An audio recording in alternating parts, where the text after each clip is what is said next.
We are recording on February 11th, 2023, 2 days before this is going to be uploaded, and that's a special day. Can you tell us why, Russ? It's our 2-year anniversary to the day. Yeah, that we recorded our first ever podcast called Hello World, which was only about 30, 40 minutes long. It was really short. It was a short one, yeah. I remember we were thinking about it a lot, and we should do this, talk about that. And we said, we just got to sit down and get the ball rolling. Right, exactly. And that's what we did. It was really a sample episode. We just did one classical and one jazz album. Now we're up to 3 each, and that seems to be enough. It seems to be ideal, really, for the week, you know? Yeah, I don't think I could do more than that. But we're in a pattern now, rolling along. Right. 2 years, and this is episode 102 of Adult Music. And as we say, it's the podcast with music for the mature mind. Right. Bringing you new releases, classical and jazz, 6 every week. And those minds are much more mature than they were 2 years ago. Let's hope so, anyway. I hope so. In some ways. In some ways. Maybe more antisocial, but more mature. There is that. In any case, that's right.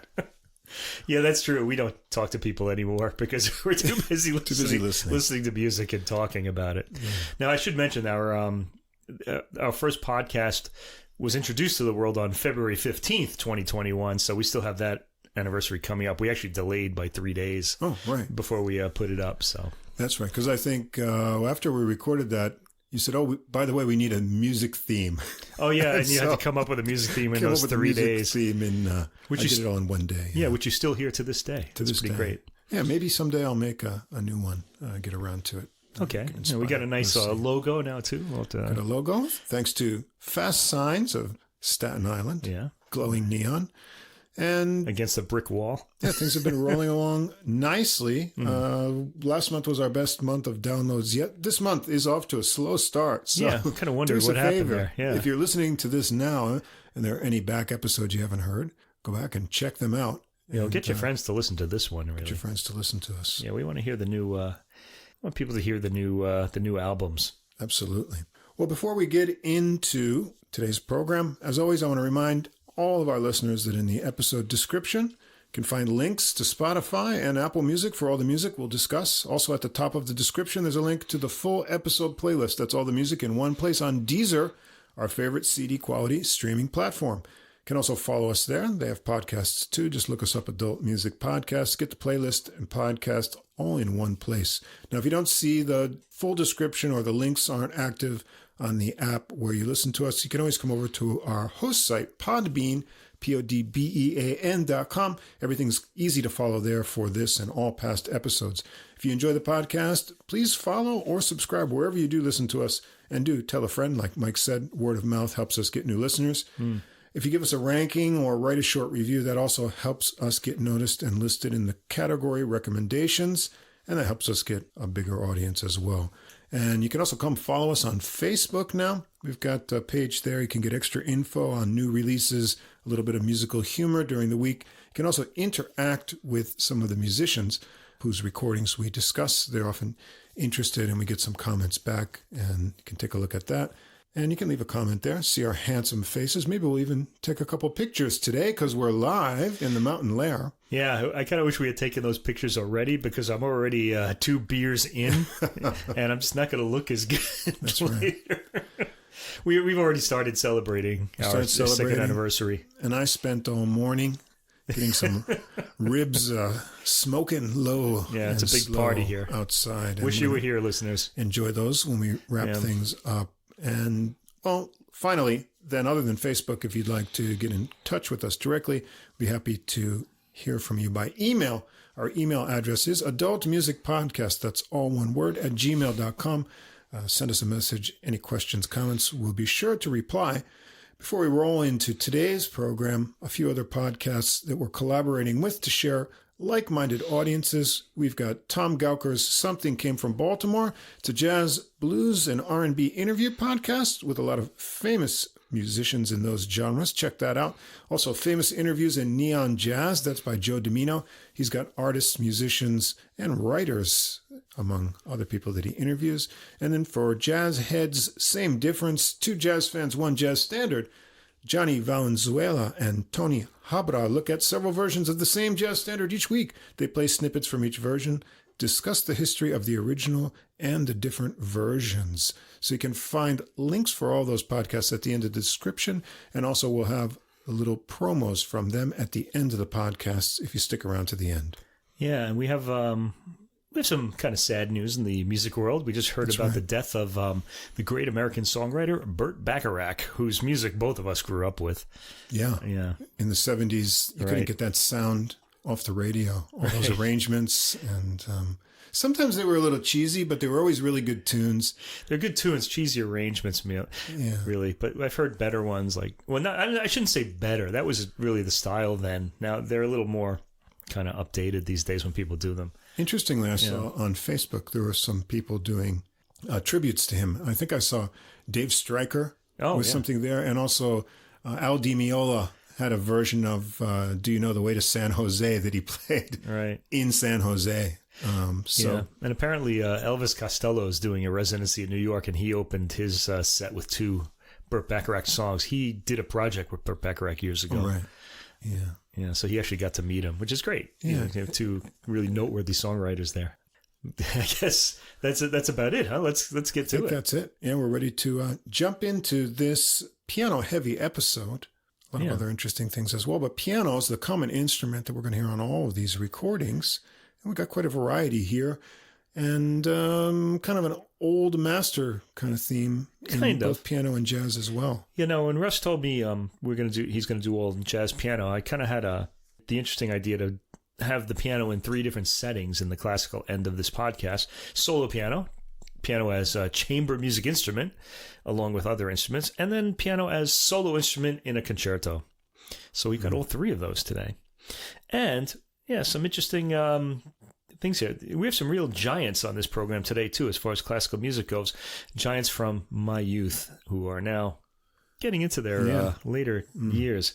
The first album that I'm going to talk about is an album by Maurizio Pollini, who is really one of the giants of the 20th century. These days we have a lot of pianists who have this almost transcendental technique. You hear a lot of this from... But I think Pollini was among the first to have this real ironclad technique. He played Stravinsky's Petrushka for piano solo. That was considered the most difficult, composition for it. Right. That was in the repertoire. And then later on, you had pianists like Marc-André Hamelin starting to tackle like the Charles Valentin Alcan like concerto for solo piano. I actually made a joke about this in my book Extreme Music, where my composer Alberto Narcisi writes a piece called Piano Concerto for Solo Cello. It's just really funny to have like a piano concerto, I thought, for a single instrument, which Alcan did in the over-the-top romantic years of the 1840s, 1850s or so. Anyway, so Pollini was one of those pianists, and he's still with us, thankfully, and he just celebrated his 80th birthday in 2022. Now, by this point, usually pianists are starting to sort of, the technique is starting to kind of fall away a bit. But Pollini actually on this record, I should mention, this is Beethoven Piano Sonatas number 20 and 29, 29 being the hammer clavier, the biggest, longest, and really, maybe we could say most demanding, physically anyway, of Beethoven's piano sonatas. That's opus 101 and 106. This is on the Deutsche Grammophon label, who Pollini has been associated with throughout his career. He started, I think, on EMI records and then went over to Deutsche Grammophon in the 70s. I think he started his career winning the Chopin competition in the 1960s. That's a long time ago. Yeah. Okay, now, these works were recorded, it's last year, I'm guessing that means 2022. I probably should have written the year down. And as fans of Pollini will know, he recorded them rather famously, the last 5 Beethoven piano sonatas, in 1977 as part of a set, of those sonatas. So these were recorded in the Hörsaal in Munich, Germany, the ones that we're going to hear today. That recording, though, back in 1977, was one of the great recordings of these works. Not because they were definitive in any way. I mean, they were probably performances that people would like more. These were pretty unforgiving performances. They were, how can I say, they're highly intellectual performances. Now, Pollini, his father was an architect, so he I had read that, so growing up with this sense of like form and structure, that he kind of applied this. I don't know if this is true, but this is what people have said. But I can hear that it might be that he picked up a lot of this idea of form. Pollini wasn't really a sort of hard on sleeve sort of player, the way like a guy like Artur Rubinstein was, So he's not a crowd pleaser. He brought something entirely new, though, with those Beethoven piano sonatas at the time. And something we really don't hear today as deeply as he presented it, and that is articulation of the architecture. Now, when I'm hearing a Pollini performance, I'm always thinking about this because he's a very, I don't want to say a very intellectual pianist, because he does have emotion to his playing. He's not like anodyne or anything like that, but the large structure of the piece comes through, and it made his performances satisfying, like you were getting kind of a meta version of the piece. Okay, and this is from the 1977 recordings. They were really, they were pristine. They were intellectual. Like he had this fantastic technique, and these were pieces that they weren't as, even though it's Beethoven, they weren't as recorded as often as they are today. I mean, all the great pianists played them, but there were fewer great pianists then. Right. Now it seems like everybody's got this fantastic technique now. Yeah, and also we're just hearing everybody now too. There are a lot of smaller labels. Back then, you only had your three big classical labels and then maybe some others. So this was especially satisfying in these late Beethoven sonatas, where the shape can be hard for the listener to follow. They're kind of difficult works to pin down. Right. Yeah, any real late Beethoven can be. Pollini was an excellent guide to that on his earlier recording. Now, I think it was 3 years ago, that he recorded the last 3 piano sonatas again. And now he's completing the last 5 set with these 2. So we don't know. This may be the last recording we ever hear of him. But so he's revisiting these works that he recorded very famously in 1977. Now, as you can imagine, these performances aren't going to surpass those, but they might add something to it. I mean, those were pretty definitive for what they wanted to be. But what do we have here? With age, with experience comes more insight. And maybe we're getting a little bit more of that. I can't really go into it too deeply because I've only started listening to these this week, and I really haven't listened to that older recording for quite a while. I really should go back to it. I've got it on my shelf collecting dust. I'm going to have to take it down again and give it a listen. All right, well, anyway, let's start. We have the shorter Piano Sonata number 28 by Beethoven in A major, Opus 101. First movement. And the first thing I notice here is there's a bit of distance between the piano and the mic. Yes. Yes. Giving an impression that you've walked into a large room and are hearing the piano at the other end of the room, which is nice, I guess. The opening is played with a kind of floating quality. It accents the dotted rhythm, which is played in 3/4 time. It's an interesting, careful interpretation, like Pollini wants details of the way the rhythm and themes interact or hold together as a whole to stand out. And he's excellent at making sure you hear the opening theme without underlining it in his playing. This is how you know you're in the hands of a really experienced pianist. This is a bit slower than we usually hear it, but it has me hanging on every note and chord. At 2 minutes and 42 seconds, the tone darkens to minor, and Pollini produces a slight crescendo with a slight change in tone. And there are a lot of details like this, up to the cadence. We get the second movement. This is actually a pretty short sonata in its 4 movements. We get more dotted rhythms, faster this time. The opening chords thunder out while the rest are well articulated, but rather smudged by the room ambience, not by Pollini's playing. I remember I was reading a review of this and somebody said that he's kind of shading the tones. I don't think so. I think they're all crystal clear if the ambience on the recording were closer or better captured, because I think that the sound sort of evaporates into the space a little bit. Right. The tempo is slightly restrained, lots of subtlety, which will be the key word for these performances. They are very subtle, and really the thrill of it really is in the subtlety. So if you're a close listener, you would really enjoy this recording, or these performances at least. It comes across to me as sort of like, how if you've ever had something traumatic happening to you and everything slows down before that thing happens, like your car's about to crash and you see everything in slow motion. Right. I'm getting this sort of quality out of Pollini's playing here. Like he wants our perceptions to slow so that the detail can register in our minds. So he's playing a little slowly, and he's effective at achieving this quality, I think, where you're just aware of so much more than you normally would be just because of that moment. And Pollini, I think, is trying to create something like that here. At least that's how I'm interpreting it. I don't really know what his intentions are. At 2 minutes and 55 seconds, we arrive at the quieter middle section, and the dynamics on the independent voices are slightly graded, so each can be followed. At around the 4 minute and 20 second mark, the opening repeats, and I'm very impressed to know that this is an 80-year-old Pollini playing this. His technique seems to be pretty much intact at this age. He can't possibly be capable of doing the things he did when he was younger, because some of them were pretty amazing. The mind is sharp as ever, too, apparently. Big crashing chord at the end. We get to the third movement, and this one is marked langsam und sehnsuchtsvoll, or in Italian, adagio ma non troppo con affetto. This slow movement is very brief. It's like the opposite of the upcoming Hammerklavier, isn't it? which has a very long, slow movement. Here, I feel like the tempo is a bit quick. Yeah. Pollini's always attentive to the legato of his lines, making sure phrases connect. I like the echoes between treble and bass in the first minute, Pollini inflecting these lines sensitively. At the 2 minute mark, the theme is heard at the beginning of the first movement, comes back in order to separate these first three movements from the fourth movement fugal material, which we go directly into. That's the fourth movement. The fugue simply starts without a pause, using the opening material as its theme, then it breaks it down. There's some rapid passage work toward the end of the first movement that smudges in the acoustic.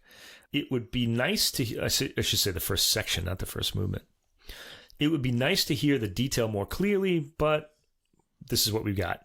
Just before the 3 minute mark, a fugue begins in earnest, and again, the Pollini intellect and technique is there. There's some beautiful light articulation in the high end at the 5 minute mark, a pretty sound. In the 6th minute, we hear two loud chords followed by the fugal theme, the chords serving as a sort of separation between the previous material and this ending material.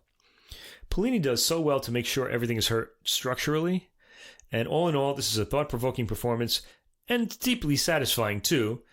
I just wish the sound was a little closer. I wanted to hear more. We heard all the detail. It's not so far away that you're not hearing detail, but you are hearing some smudges, and I don't think that's Pollini doing that. He doesn't seem to have lost any of his strength. Yeah. And he really plays hard with a lot of dynamic contrast with the softer sections. I found the third movement there, he surprised me being quite fleet in the movement, faster after that beginning section.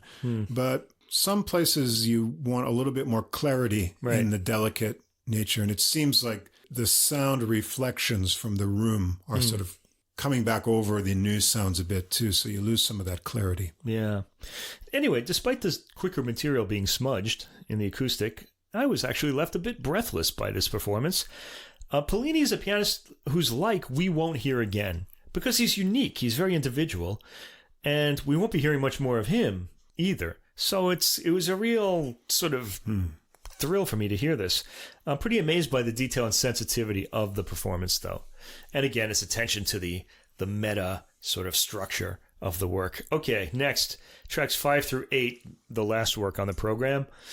The mighty Hammerklavier, Piano Sonata number 29 in B-flat major, Opus 106.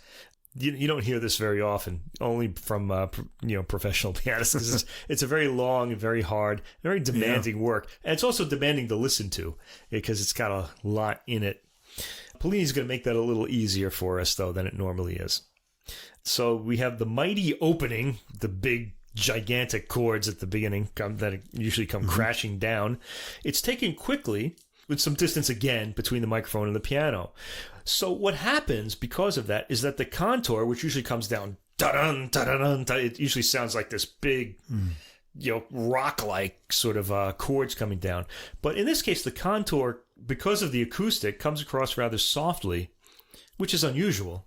I think we're meant to hear it that way, like he's giving us a different sort of perspective here. The speed is on the fast side, which was also surprising because this is going to be a difficult movement to play, and he's playing it at a pretty fast speed. And the opening gesture is rather blurred in the acoustic, but once the music softens, For the searching second theme, the sound is light and clear, not as reverberant, so it comes across very clearly in the acoustic. Pollini's all about the musical through line here, the architecture of the piece. Trills sound very well, and detail is all audible, but not lingered on. At around 2 minutes and 20 seconds, we get a repeat of the exposition, the opening material. And Pollini here shows, again, remarkable agility for a man his age, as well as remarkable boldness in his approach. I'd prefer, really, a more romantic view of this movement with lingering phrase and a slower tempo. But we're hearing a performance by one of the greatest pianists of the 20th century, and I'm not going to say anything about that. I am sitting down, listening, wanting to hear what last thoughts he might have on this work. So I'm really enjoying this quite a lot. We need to discover what he wants to tell us about this piece through his years of experience. At about the 4 minutes and 30 second mark, the development starts. Its overlapping sequences and cantering rhythm, buildup of harmonic tension aren't dramatized at all, but played as they appear with a view to the big structure. Yeah, he's playing this movement very quickly, and a lot of the emotional material is just blowing by us. He wants our minds or our ears on the lines, on the big structure here. So it's that kind of performance. And this is a question I often get. Well, if you heard one performance of this famous work, isn't that it? Do you have to hear other ones? Well, different pianists, especially if they're really great pianists, are going to take different approaches and tease out different details in the score or different relationships between the chords. And we're getting a lot of that here. And this is really more of a meta look at it, as far as I can tell. At 6 minutes and 18 seconds, the recapitulation starts, which is the repeat of the opening material, with some changes to the original presentation at the beginning. This is Beethoven's doing. And due to Pollini's approach, these changes really stick out, which I'm sure is the point, or part of it. Okay. The percussive material in this movement has all been flattened out by the acoustic a bit, making it flow more. And I'm guessing that's what Pollini wants for this interpretation. I can't imagine that the engineer just decided, I'm going to put the mic this far back, just so that, I think Pollini probably has some kind of, there were probably some discussions before this recording was made. I'm guessing. Anyway, as people on Facebook are fond of pointing out to me, I'm never right about these things. But nevertheless, I'm going by what I'm hearing, and it's always nice to know what the actual intention was. So if anybody wants to write to me about this, I'd be interested to hear your comments. All right, the second movement, Scherzo, this is a very short movement. It's also extremely fast and features remarkable playing by Pollini. The highly accented line is played for the way it connects to the rest rather than for local color, which is going to be the case with this entire piece. The middle section starts at around the 50-second mark and is very uniform in sound. And then at 1 minute 28 seconds, the opening material is repeated, and then we're just through to the Adagio sostenuto third movement, the slow movement. This one is very, very long, but it actually clocks in at a rather shorter time than most performances do. He plays this rather fast. Okay, this movement starts as a chorale, so chords, sort of church-like chords, and it gives a spiritual quality, let's say, or maybe some kind of religious worship quality. The tempo Pollini is taking is pretty fast here. He connects... Now, this is an adagio, remember. Okay, it should be played slowly. He connects all the chords into an unmissable line, drawing your attention to the shape of the line rather than the sound of the chords. I mean, you can still hear the sound of the chords, but you're... You know how painters will often, through the perspective, they'll draw your eye to a certain part of the painting? Well, that's what Pollini's doing here. He wants to draw our ears towards the melodic line, or the harmonic and melodic shape. Pollini really was never one for hard-on-sleeve playing, as I've mentioned, but the tender exposed line at the 2-minute mark comes across gently. The time-marking accompaniment juxtaposed with the syncopated theme at 2 minutes and 31 seconds is admirably shaped. The rhythm is kept to its proper shape, not sounding like a swing rhythm as it can in the hands of some pianists. Yeah, I've heard performances of this where this section, pianists almost can't help but get into a sort of swing feel, which is really inappropriate for Beethoven's time. But Pollini actually does this perfectly. This is really the way it should sound. I like the sound of the bass in the third minute, by the way. Pollini avoids sounding muddy in this resonant, edge-softening acoustic. So The effect is, if you've ever seen, say, a romantic movie with a soft filter over the faces so that there's a slight blur to them, we're getting that out of this recording or out of this performance. He articulates the bass exceptionally well, getting a clear articulation and balancing beautifully between the hands. This can be a really hard movement to put across because it's slow and long, but Pollini excels at putting the musical shape across, and he does that here. I'm noticing how he keeps the harmonic shape in motion in the quieter, leaner material in the 5th and 6th minutes. At 6 minutes 50 seconds, the now 16th note theme, starting just as the beat in the right hand balances well, with the bass marking time on the beat and clearly articulated. There's a beautifully taken retard and decrescendo up to the 8 minute and 30 second mark, and it leads us to the slow earlier theme. By the 11th minute, when we're hearing earlier material decorated with extra notes, we become aware of the sureness of Pollini's view of the ending. Not just like he's seeing light at the end of the tunnel, but when he's entered the darkness of the tunnel at the beginning, he knew the light would be there all along. That's kind of the way I'm hearing this movement. He's been down this road before and has a clear image of how the entire voyage will go. In other words, we're hearing experience being musically expressed here. The fastest rhythm he employs is kept all the way through this 15-plus minute movement, and we don't hear it as a long movement. All of the episodes are recorded, passed, and the whole thing just feels of a piece. The 4th movement starts largo, and the main section is allegro risoluto, so starting slowly with an introduction and going into a faster section.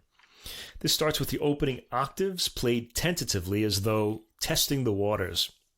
The high ethereal chords that follow are played with no sense of extra musical meaning. They're usually played with a kind of like of a spiritual nature or this kind of like starlight kind of sound to them, but not here. They're just structural elements in the unfolding movement, and this is actually a pretty interesting approach. Pianists really like to make a lot of those very high chords at the end of this movement, but here they're just part of the scenery and part of the harmony. The line that follows is luminous.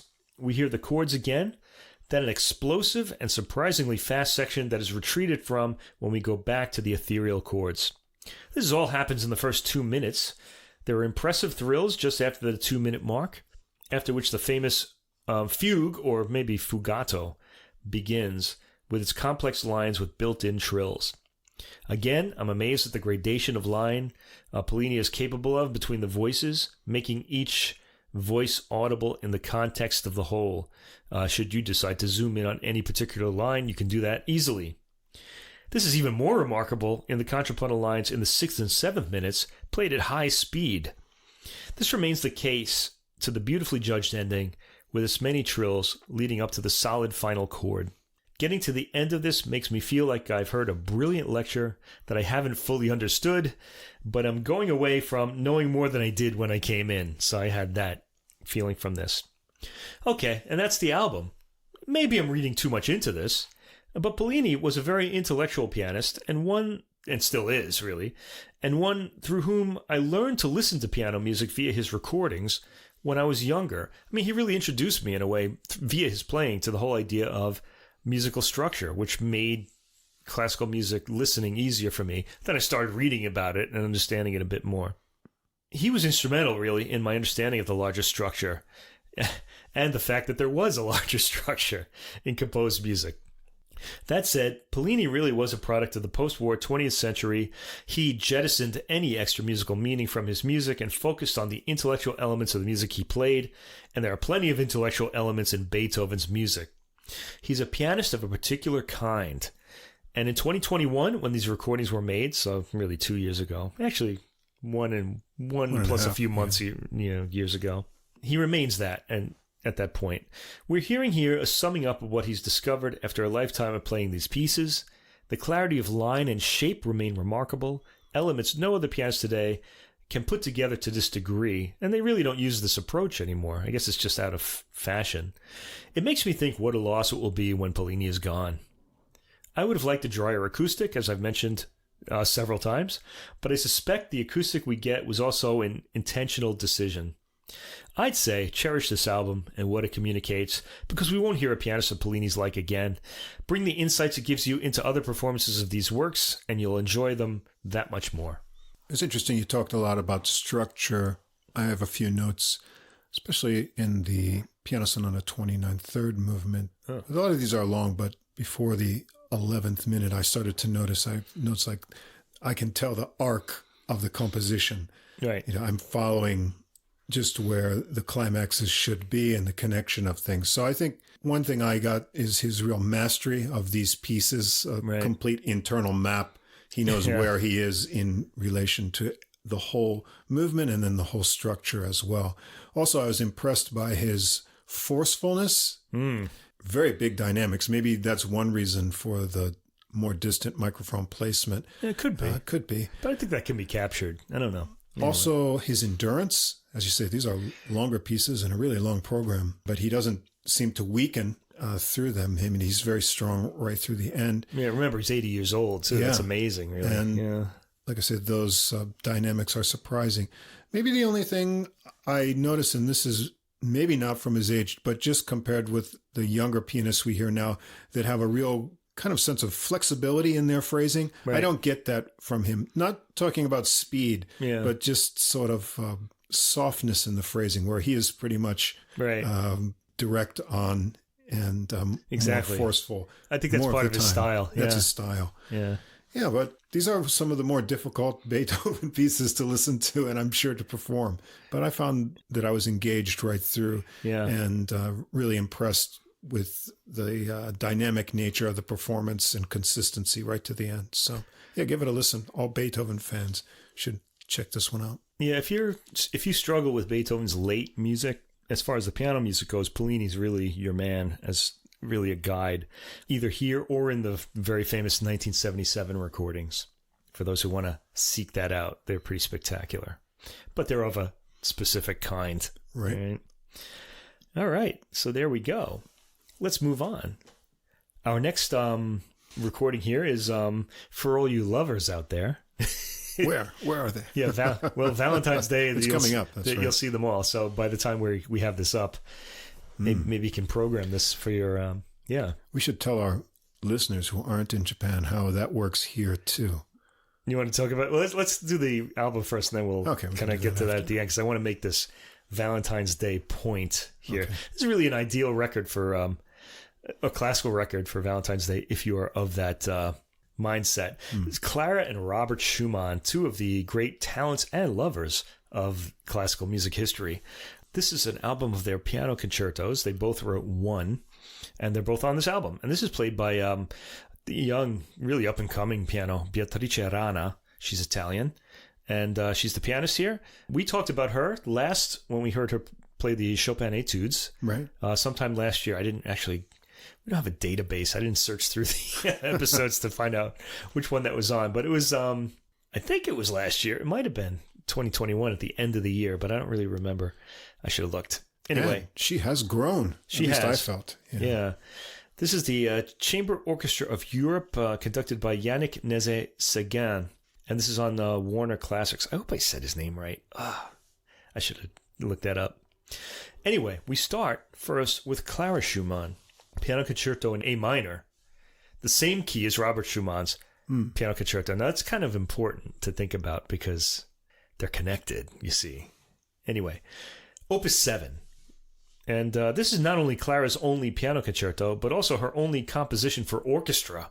All the rest of the work she wrote were either songs or pianos for piano solo. It was written 10 years earlier than Robert's Piano Concerto. It's in A minor, as I mentioned, the same as Robert's. And it was written when Clara was 16 years old. Amazing. The young Mozart there. Mozart girl. All right.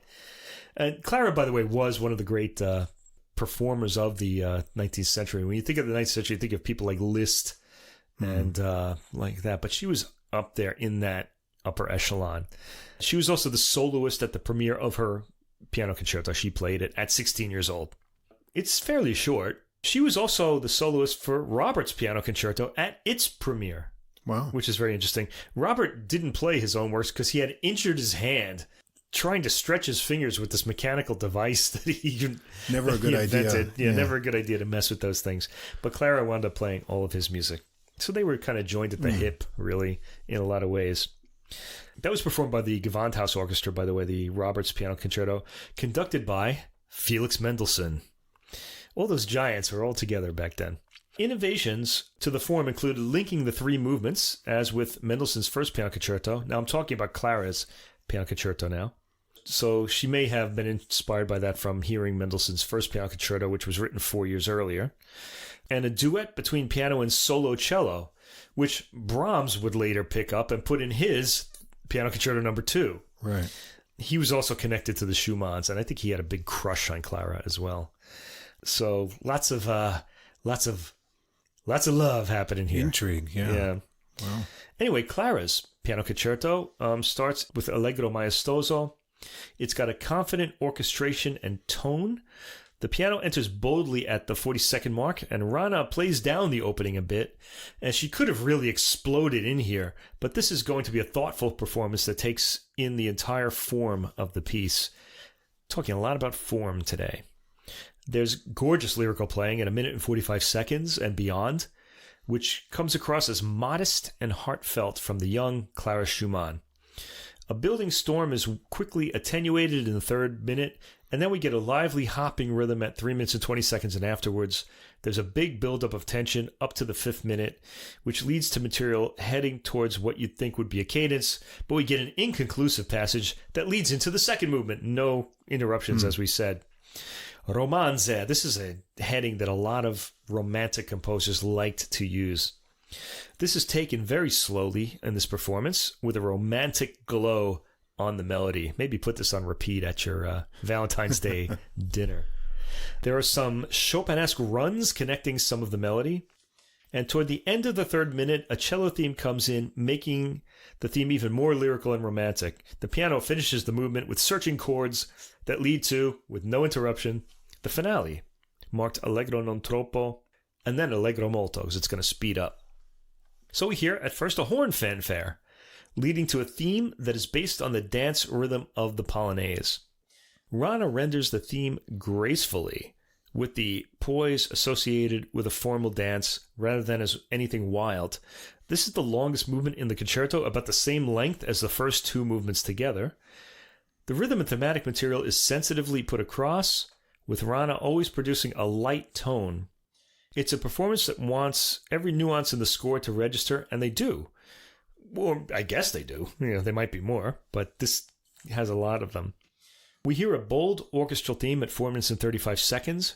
When this dies away, the piano comes in with a light-toned romantic theme at about the 5 minute 30 second mark.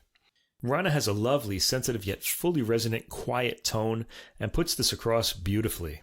Another tension buildup leads to the rondo theme we heard at the beginning, which quietens and goes in another harmonic direction at 6 minutes and 33 seconds.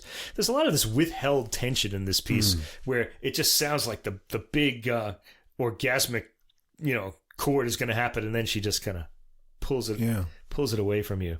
It's a real tease. Those romantics. Rana absolutely revels in the beautiful lyrical ideas heard throughout the concerto, such as the one just after the 8 minute mark. There's a harmonic buildup that's attenuated. And I have to say, neither Rana nor Nézet-Séguin play this piece for excitement. Any elan in the buildup of tension is underplayed, as if the two know that Clara Schumann will make a detour rather than resolve the chords. We do get a big ending, and I want to say the underplaying isn't a criticism, it's an observation, and I suspect it's part of the interpretation. We do get a big ending chord, though. The piece is played more for the clarity of its themes than for the harmonic excitement that is clearly present. So you could almost say it's almost in the Pollini mold there. It's a very good performance, though. If you want to, by the way, Clara Schumann's piano concerto is starting to be recorded more and more as we are hearing more music from women composers. If you want to hear an earlier recording of it, there's one on Hyperion as part of their Romantic Piano Concerto series, played by Howard Shelley. And that's going to be more in the, I won't say thundering, but in the more traditional romantic style. Here we're kind of getting a bit of a, offering and pulling sort of romantic tease kind of interpretation to this work. And it's very appealing and very effective. All right, next we have one of my favorite piano concertos of all time, really one of my favorite works of all time, Robert Schumann's Piano Concerto in A minor, Opus 54. One of the things we find in the pairing of this with Clara's earlier concerto is that they are connected in many ways, and not just the key. They were originally conceived as one movement works, and then grew from that into 3-movement works. The coda to the first movement of this concerto incorporates a 4-note motive from Clara's 3rd movement. So Robert is putting Clara in his composition because he just can't be without her at any time. And the first movements in both concertos contain a slow episode in A-flat major that bridges the exposition or opening material to the development section. So there are a lot of connections between these works. The first movement of Robert's concerto is Allegro affettuoso, and this starts with some excitement in the harmonic build-up in the orchestra right at the beginning. But Rana takes a contrasting, slowly played, lyrical approach to her opening melody, and the orchestra responds in kind. I do like Rana's sensitive phrasing, drawing out the sensitivity in the melodic ideas. She gets a good, quiet tone and uses it often, making this interpretation stand out among its many competitors as something slightly different. Orchestral detail comes out cleanly, such as the flute at 2 minutes and 30 seconds.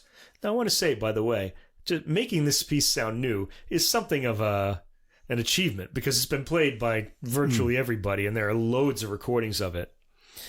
So Rana's performance here really is something special. Whenever an orchestral instrument gets a solo theme, it's made to stand out by Nézet-Séguin. Gorgeous detail in the orchestra is heard at 4 minutes and 41 seconds in the orchestra in the winding and slowing of the thematic material, after which Rana comes in with gossamer light sound for the next theme. Extremely sensitive playing from Rana. At 6 minutes and 14 seconds, we get a sudden fortissimo played at speed. Rana can't help but make her figuration sound melodic as well with the way she shapes it. That's the blessing or the curse of being Italian, depending on how you want to think about it. I personally think it's a blessing. I would like the whole world to be melodic. These guys can play Schoenberg and make it sound like a pop tune. It's pretty amazing. At 8 minutes and 16 seconds, the main theme repeats in the recapitulation, and if anything, Rana is even more tender and lyrical in her theme than she was at the beginning. This all feels very personal, and this is where my idea about this whole program being like a Valentine's Day message came across. The personality, I feel like I'm peering in at some private moment, like I'm looking through the keyhole, and I'm seeing Robert and Clara kind of getting ready for the... for a tryst, let's say, or something like that. It does sound like something we shouldn't be privy to. And that's kind of exciting, if you think about it. It is, in fact, adult music. It's kind of... Yeah. I feel like this performance really sums up our logo with its pink sign, which is kind of lowbrow, and the things we talk about, which can be highbrow. Okay, so we want to... straddling both. We want to straddle both of those worlds there. And that's what I feel like this performance does. Although it's not lowbrow, of course. It's not... Anyway. The main theme at 8 minutes 16 seconds, the main theme repeats in the recapitulation. And I already said that Rana is more tender and lyrical here. The performance is very satisfying emotionally as a musical performance. Perhaps due to the contrast in the piano, the orchestra sounds bigger and bolder in the recapitulation. For example, in the march theme at the 12-minute mark. So you can compare that to the beginning. It's followed by gossamer playing by Rana at 12 minutes and 50 seconds. I'm using this word gossamer a lot. It's used a lot by classical music writers. Gossamer is the spider's web, so it's this very, very fine sort of material. So gossamer playing means that the thread is like, it's a thread, but it's very, very light. You almost can't see it, or it's just right at the edge of hearing. I really enjoyed the change of feeling Rana got in the faster theme at 13 minutes and 20 seconds. It sounds joyous. And we're back to tenderness afterwards and an attenuated build-up to the final chord. The second movement, we get a pause here between these movements. The second movement is an intermezzo, and this is an interestingly started at a quick speed in the opening piano gesture. It's usually played a little more tentatively. It attenuates a bit when the piano and orchestra play together. The orchestra gets a good sense of warmth in its wide melodic ideas. Listen to the second minute for that. After the middle section, we're back to the tiptoeing theme of the opening. It's an interesting gesture played at the quick speed here, more familiar in its intimacy, less careful. I feel like the way she plays it is more, there's kind of a confidence to it, like, we've done this before, whereas most pianists will often play it like dun, dun, dun, dun, like they're kind of, trying something new in their, in their romantic exploits here, testing something out. The movement ends with the beginning of a slow fanfare that launches us into the third movement, Allegro vivace. This is taken at a good speed comparable to other performances. Some performances make the tempo sound like it was released from a slingshot from the second movement, but that's not the case here. This one captures the transition without that dramatic gesture. I did like the way Rana's gossamer playing sounds in leading up to the warm fragment of a theme in the second minute, and again in the 6th minute, when we hear an extended lead up to it, again, played in quiet, glowing tone. She uses this tone a lot in this performance, and it's really beautiful. It's really touching. It's tender, let's say, the way you want to be with your lover. After this, the long approach to the final cadence begins. We can already hear the tension letting go in the 8th minute, and it's nicely captured by the interpretation on this recording. We practically float to the ending chord on a cloud of arpeggiated notes in the last minute. Okay, well, if Clara Schumann is the bride and Robert Schumann is the groom, Franz Liszt is going to be the priest. Track 7, we get a Franz Liszt transcription for solo piano of a song by Robert Schumann called Widmung. Widmung means dedication. Okay, so it's originally a song, and the song had a beautiful text by Friedrich Ruckert. Fans of Mahler will know the 5 Ruckert Lieder. And in the text, the man, I guess it is, tells of a love so incredible that it brings out in each of them ein besseres Ich, a better I, or a better self. In it, Robert wrote it as a dedication of his love for Clara in the year of their marriage. Before that, Robert had written to Clara, "You complete me as a composer as I do you.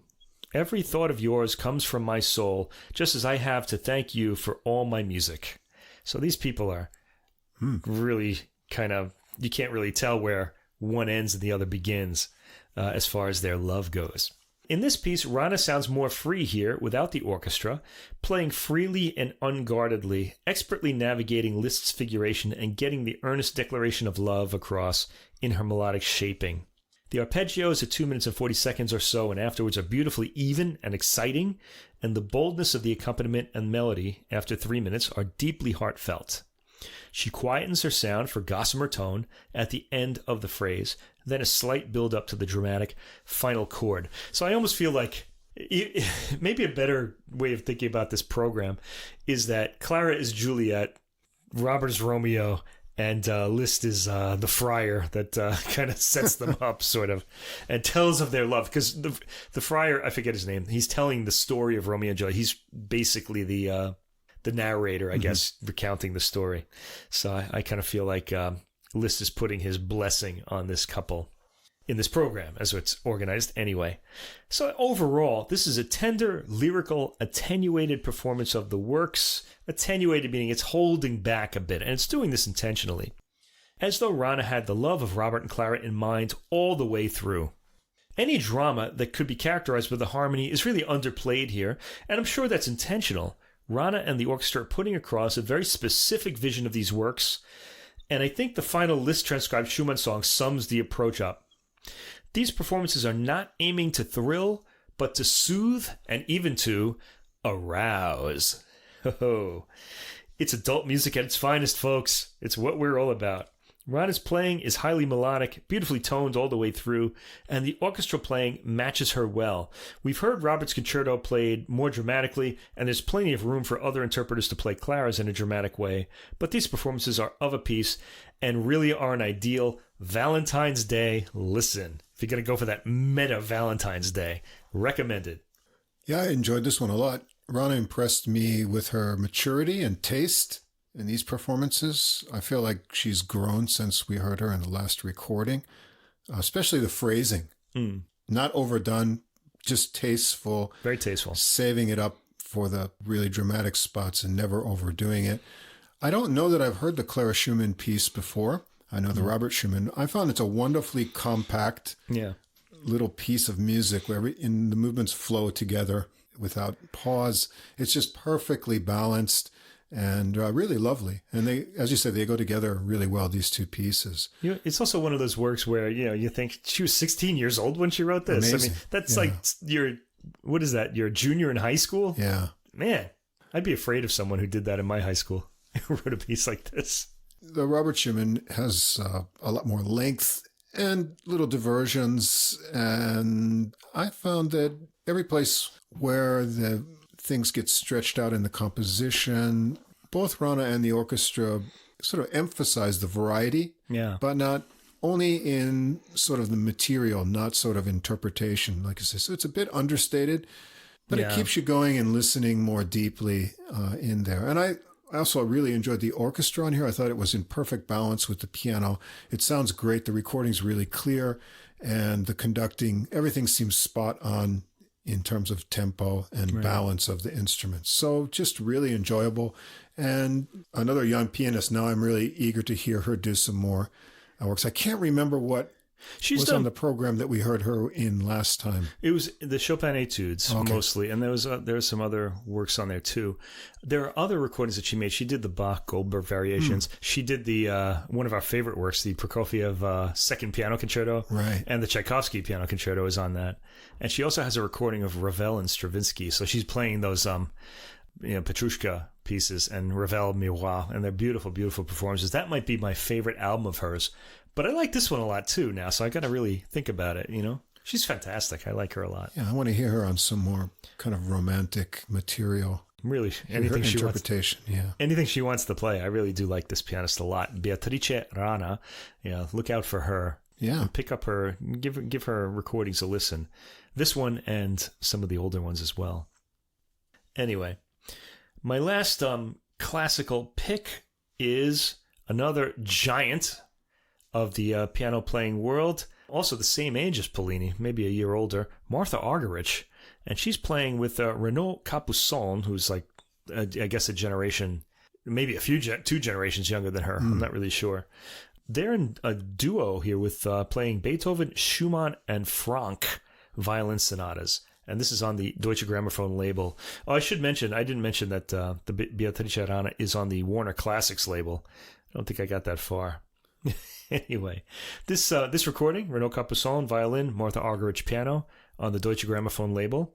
And the background to this recording is that Capuçon first worked with Martha Argerich when he was 16 years old. Oh, man, there's a connection between him and Clara Schumann now. When he played, this is interesting, in the last stand of second violins in the European Community Youth Orchestra. So in other words, he was barely in it. With Mstislav Rostropovich conducting. Wow. And Martha Argerich as soloist in Prokofiev's third piano concerto, a work I'm going to have to go home and listen to again now. 30 years later, Capuçon has come a long way, being a big violin soloist in his own right. And he's recorded key chamber works with her at the piano as here. He says that she makes him play like no one else does. I believe it after hearing this recording. Yeah. And because I'm rather a fan of Capuçon's as well, and I've heard his other recordings, and he always sounds great, but he sounds rather like he's really... I've rarely heard two musicians so tuned into each other. Yeah, exactly. It seems like they have a full trust and knowledge of how the other is going to move, and so they almost become one in the flow. This was a really impressive program. You get the impression that they have that feeling like when you're going to fall backwards, the other one is absolutely going to catch them, so you just kind of let go, Yeah, this was the interplay and just the complete, sort of trust comes through in everything in this program. So I was really impressed by this. Yeah, so anyway, this is a live recording made in April 2022 at the Easter Festival at Aix-en-Provence. Oh, I didn't know that. Aix-en-Provence, yeah. Well, you don't really realize it's a live recording until the very end. Yeah. Because it's dead silent. It's amazing. Yeah. And there's no applause at the end of the first two works. Apparently the engineer took it out. The concert was dedicated to the pianist, Nicholas Angelich, who had died a few days before. Yeah, we lost two great pianists last year. Angelich was one and Lars Vogt was the other. And there's actually a new Lars Vogt album coming out, not with the trio that he usually plays with, and I think it's the last recording he ever made. And we will be discussing that on the Adult Music Podcast in the coming weeks, I'd say. Okay. We're in a month, maybe a month or two. We'll see.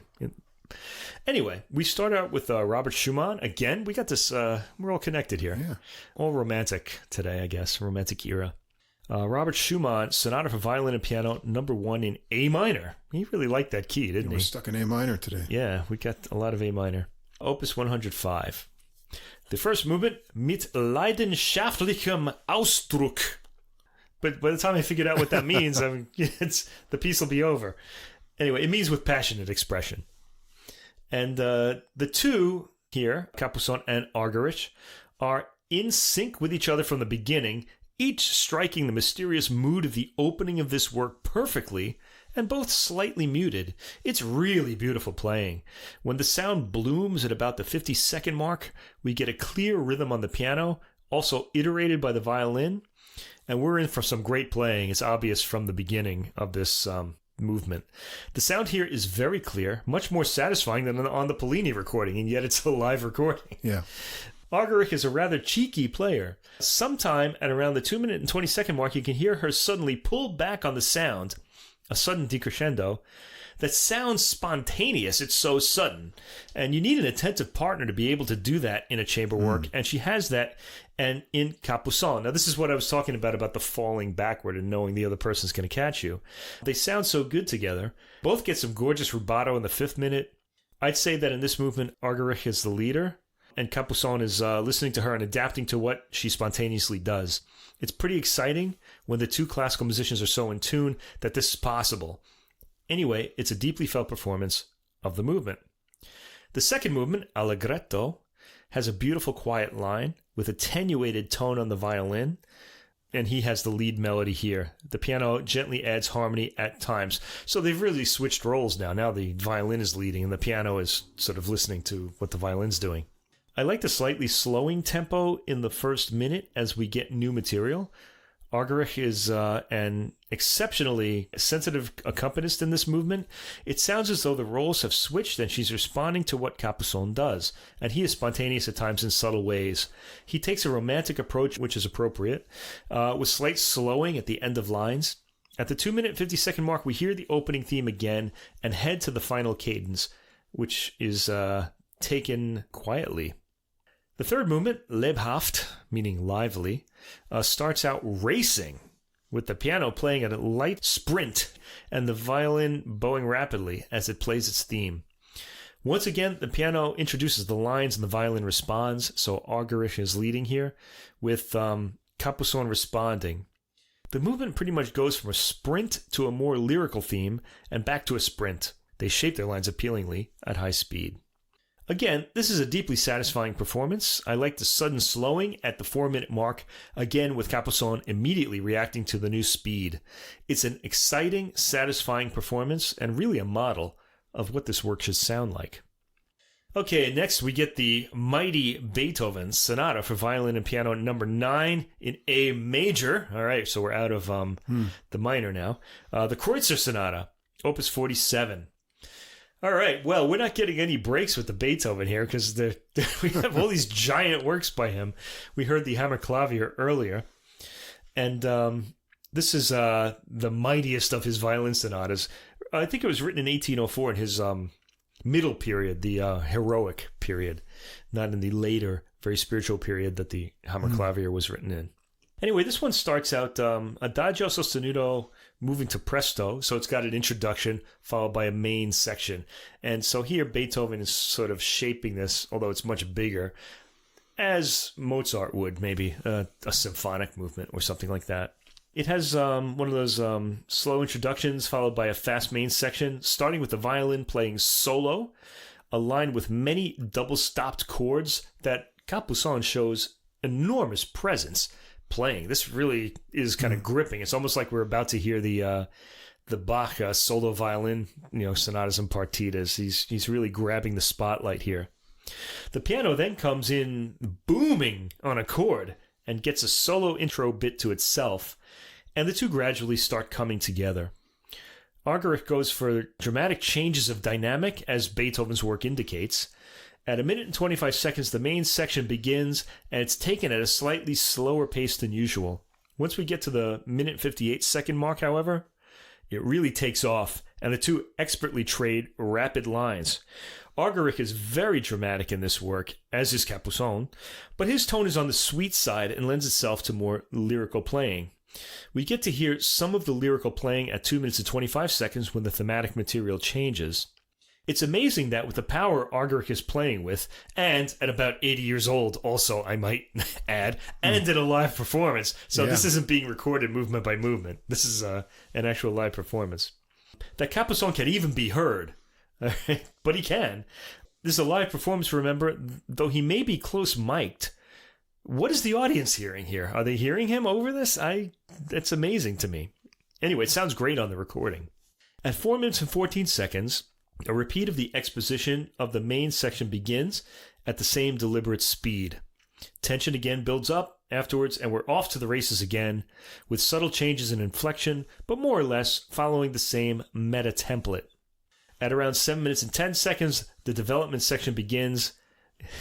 At 7 minutes and 10 seconds, let me say that again, the development section begins. That's a long exposition. Now, we got a repeat of it, but not with the intro. But still, that's very long. My ear in the development section is drawn to Argerich. She's powerful and gets mercurial changes of mood effortlessly. This is really amazing, and it really draws something out of Beethoven's score. Just the changing moods, the rapidly changing moods. She grabs every one. Capuçon responds well to everything she does.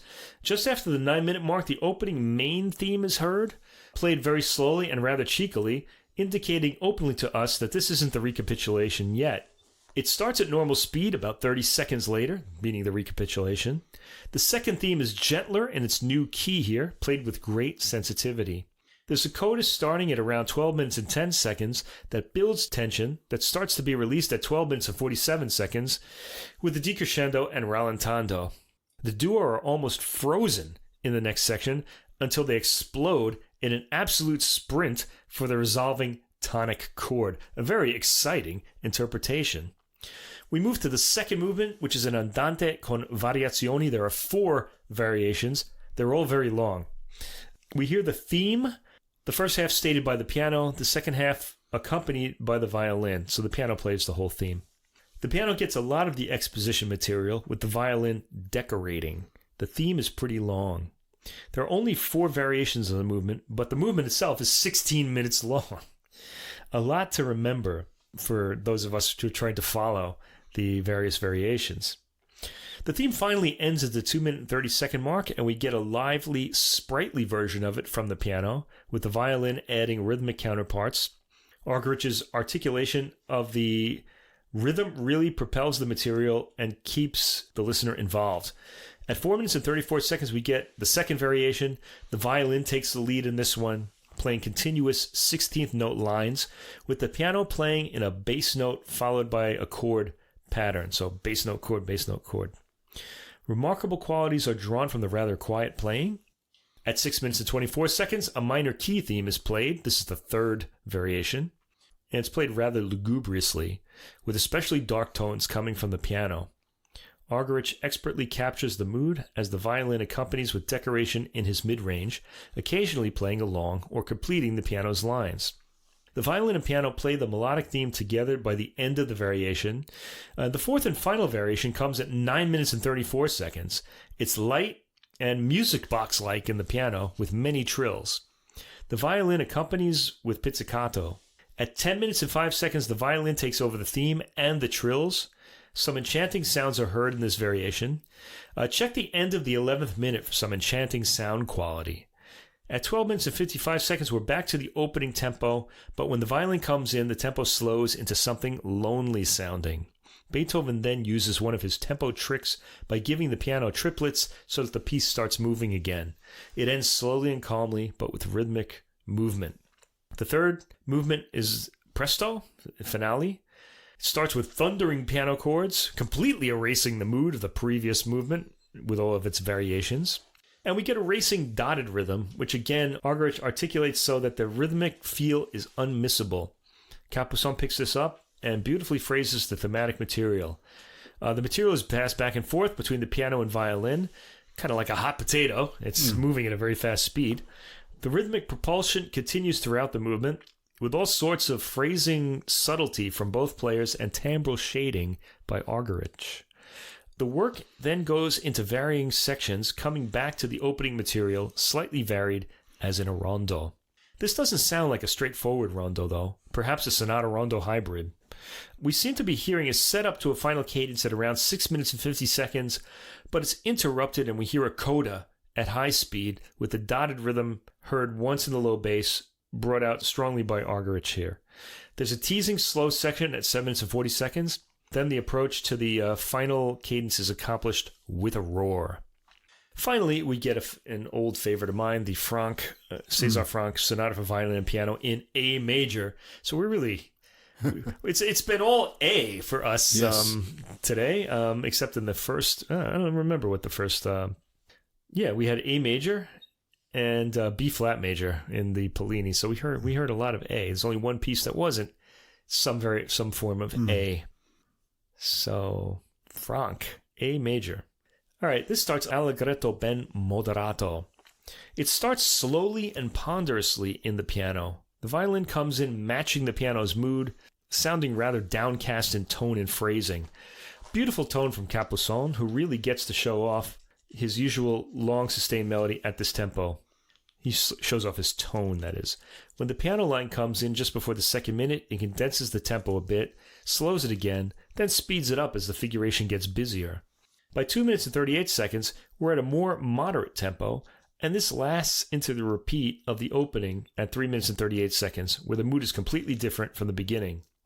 We get a romantic slowing at the end. The quickening and slowing add expression to the movement. By the way, I've been talking for a long time. I just want to mention, this album is 83 minutes long. I have it's a long one. It's very long. I have a CD of this, and my CD player was having trouble finding the markings for the tracks and stuff. That'll happen on those long ones. Yeah, so I knew this was going to be a very long listen. I actually split it up. I couldn't hear this all in one night. It was too much. Anyway, second movement, Allegro. Very passionate movement. There's almost no separation between this and the first movement. Argerich just launches into her virtuosic figuration, articulating the busy lines cleanly. Capuçon matches her quick tempo, maintaining a nice tone. There's a strong contrast between the opening and the quiet theme that starts at the 2-minute mark, with the duo doing a fairly quick decrescendo and lighter attack, completely contrasting the stormy mood of the opening. It's a well-achieved effect. Capuçon's playing in the third minute is especially touching.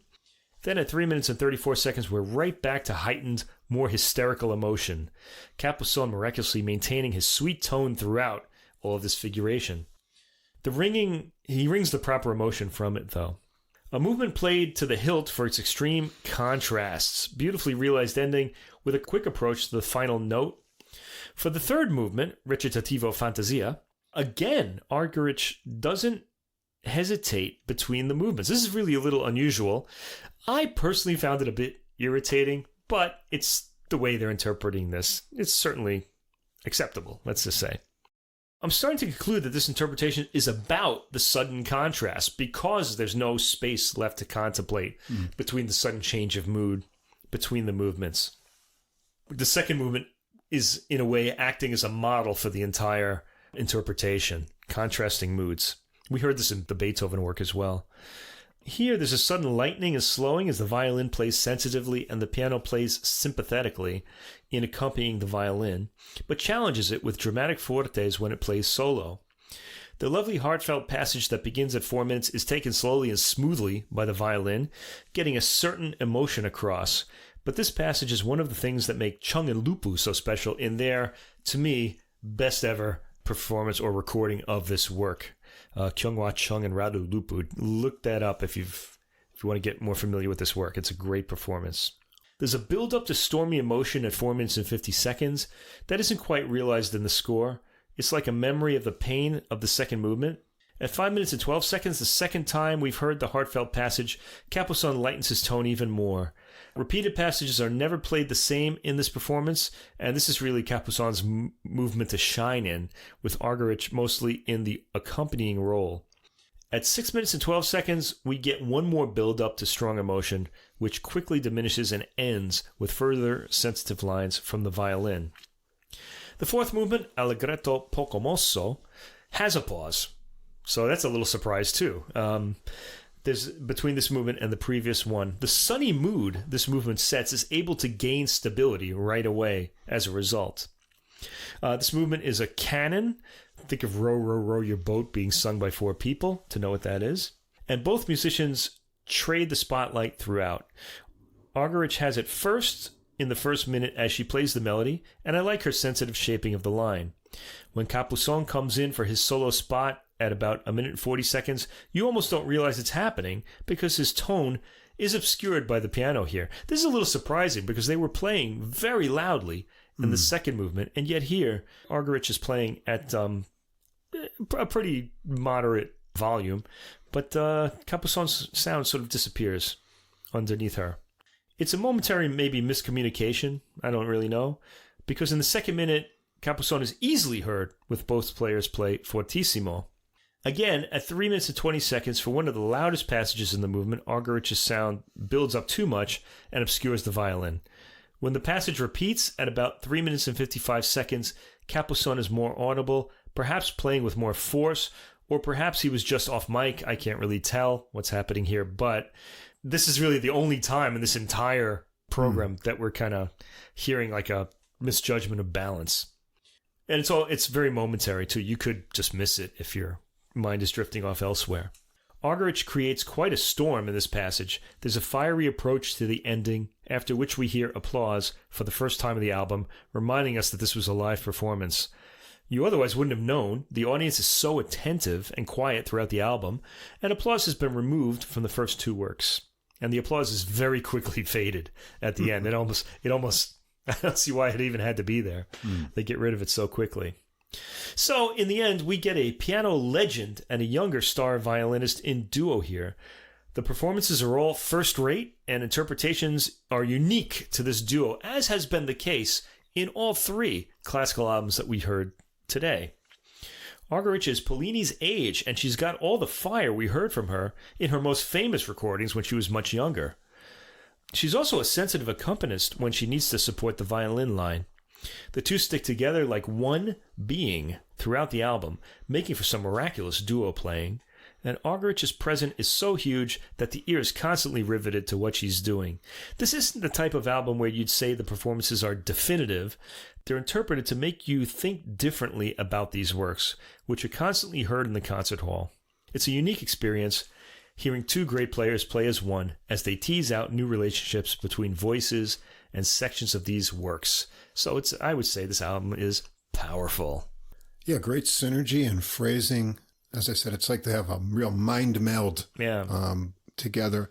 I enjoyed the performances. Especially, I like the Franck. I've heard that done kind of in a more syrupy, kind of indulgent. And here they just keep it going along. It's a little bit brisk, but they hit all of the right moments to pull out things, just not really kind of squeezing them out too much like you hear sometimes. So I guess Pollini sets the tone at the beginning with his Beethoven performances.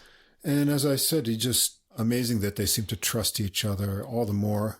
Hard to believe that it's a live performance and you don't realize it until the very end. Just great playing together, nice interpretations, and not really a miss anywhere in the program other than maybe a couple sound balance things, as you pointed out. Yeah, it's really just in the last movement, too, of the Franck. But whenever, it doesn't really matter the style of music in jazz, classical, folk music even. When you get those rare moments when players are really in tune to each other and everything locks in and you have that kind of synergy, it really brings the performance to a new level. And I felt that through most of this recording. That even though they're different generations, they've played enough together or they understand each other's playing to achieve that kind of result, which was really impressive to me, and I found it really enjoyable. Yeah, so there you have it. 3 unique albums with unique interpretations on them of familiar works. One question, of course, this was live. Now, if we went chronologically through this program, the Beethoven would have come first. As far as year of composition goes, yeah. Then Schumann, then Franck. Right. Why do you think they put the Beethoven in the middle there? Oh, it's a very long piece. Maybe they were warming up to it. The Schumann's probably lighter. Yeah, could be.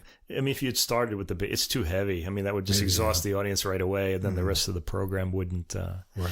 I suspect that the Beethoven came after the Schumann, and then there was an intermission. Right. Yeah, because that's a long work. That's long, yeah. Yeah, and there's probably another work. They probably did something else as well after the Franck. So. All right. Oh, before we move on to jazz, we did promise the Valentine's Day explanation as we're getting close. And what I wanted to say was in Japan, where we are, Valentine's Day operates a little bit differently. It certainly does. Actually, it's the exact opposite. It's rather unromantic here. Of what we did in the U.S. where we grew up, where us men would be under some sort of obligation to buy something for our sweetheart, flowers, chocolates, or something like that. But in Japan, no. Men don't do anything. We don't do anything. The ladies buy chocolate or something for us. But they don't do it because they love us either. They do it because they're sort of required to by unwritten cultural rules. The Japanese word giri choco. So giri choco. You're buying chocolate out of obligation for some, not necessarily romantic people, but co-workers or something like that. Your boss, things like that. However, there is a return day. Yeah. This must all be a marketing scam. It really is. Yeah. There's a white day. It's a racket, basically. Where men are supposed to return that favor to the ladies who gave them something. Yeah, that's on March 14th, exactly a month after Valentine's Day. So it's definitely a chocolate racketeering. Yeah, racketeering. That's all it is. It's a chocolate racket. That's what it is. Anyway, that's what happens here on Valentine's Day. Right. So I shouldn't be getting the loads of chocolate that I get at my age. It's just not good for me. See if you get anything this year. Yeah.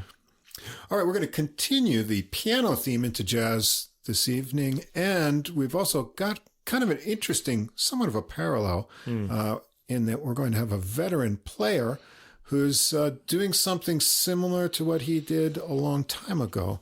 And I'm speaking of Kenny Barron. This was really something. Yeah, pianist. And his new recording, The Source. This came out January 20th on Artwork Records. Now, we heard Kenny Barron a bit on the podcast before, going back to episode 9. That was called A Fistful of Music, Biber, Barron, Morricone, and more. And that was with Greg Abate, the saxophonist, on Magic Dance, playing the music of Kenny Barron. And that had one tune, Sun Shower, that we're going to hear on this album as well. Then we heard him again in episode 37, Known Unknowns, and that was with Jerry Gibbs' Songs from My Father. And we heard him once more, episode 62, Karmic Clarinets, and that was with Harry Scholar, Living in Sound, the music of Charles Mingus.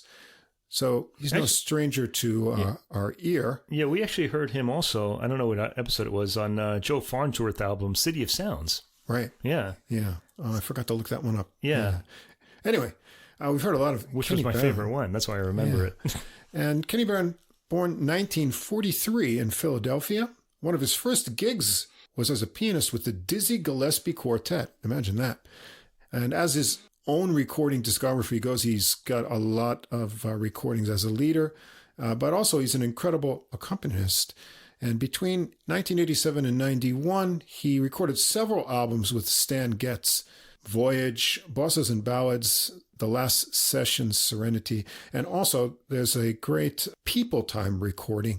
You can get all 6 CDs, and I borrowed them from a friend of the podcast, our friend Peter. Oh. Thank you, Peter. That's a wonderful introduction into everything Kenny Barron can do as an accompanist. It's just a duo, Stan Getz and Kenny Barron is the band. Wow. And he covers all those parts. Really great. As a matter of fact, I think I'll throw that on when we get the ribs going later. All right. I'm looking forward to that. I think Stan Getz on is going to be appealing, yeah. And Kenny Barron, too. Kenny Barron. He's really fantastic. And as we say, he's classy. That's the word that always comes to my mind. For over 25 years, he's also taught piano and keyboard at Rutgers University, and now he teaches at Juilliard School of Music. So he's 79 years old, and this is his first solo album since 1981, when he recorded Kenny Barron at the piano, as on Xanadu label. And like that initial solo recording, this one has the same mixture of contents. Some of his originals, we've got Monk tunes and Duke Ellington, Billy Strayhorn, and one kind of American songbook standard. So 40 years difference, and man nearing the age of 80, And so that's a big theme for tonight's episode, isn't it? Really 80-year-old musicians, boy. Let's get into the program here. We're going to start out with, I was surprised at how this started out. One of Barron's originals, What If? Yeah. Now, if you don't know his music and you listen to this, it's going to be a surprise first impression. It's not normally what we're going to hear from him, but it's kind of an he is a man beginning. of 1,000 kind of interpretative qualities, though. Yeah. Anyway, this one starts out with running right-hand figures and bass note stabs. They lead to repeated descending two-hand figures. There's more runs, some rhythmic left and right-hand chord exchanges, more runs, the hands sporadically syncing up, and things finally settle down after about 1 minute and 20 seconds into the low register, and then some high trickles. And then Barron gets kind of a 2-measure ostinato walking bass figure going in his left hand, adds some bouncy monkish melody lines in the right. The two-hand syncopated chords break that up for a section before the bass figure returns for improvisations on top. It's really swinging, but he has a lot of interesting cross-rhythmic patterns and then zippy runs up and down the keyboard.